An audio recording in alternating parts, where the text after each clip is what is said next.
Well, good morning, Miami.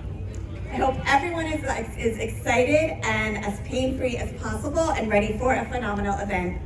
My name is Laurie Scott, and I am a Miami native and lifelong patient of migraine disease. I know my story is only one of millions of those suffering from migraine, and I would like to thank Miles for Migraine for this humbling opportunity to share a piece of my personal story with you today. My diagnosis came at the tender age of 4. Still, no one was surprised, given my strong family history.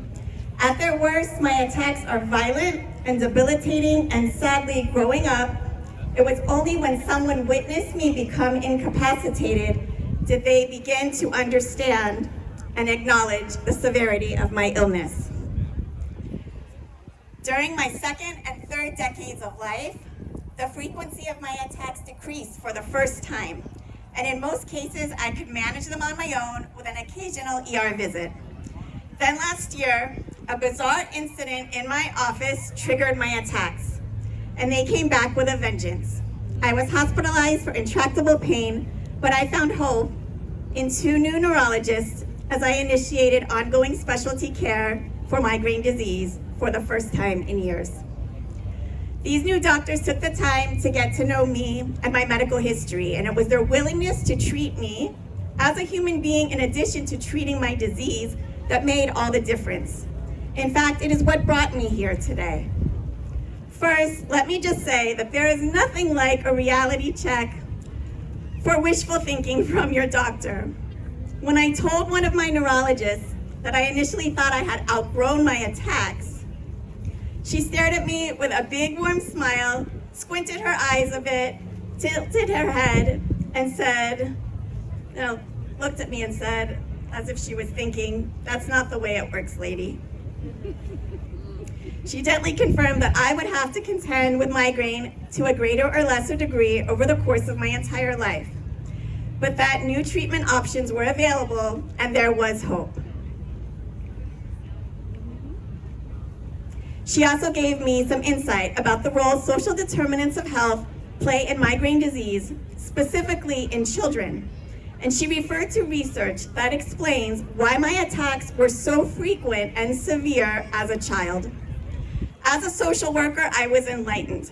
But as a patient, I felt that I was finally being seen and heard after all those years when my attacks had served as signals which went ignored. Several months later, when I suffered a traumatic brain injury after surviving a DUI car crash, causing my attacks to become even more frequent, she reminded me that I had a team of doctors who cared, and now was not forever. Lastly, when I shared that I was involved in health advocacy, my doctor shared that they were involved with Miles for Migraine.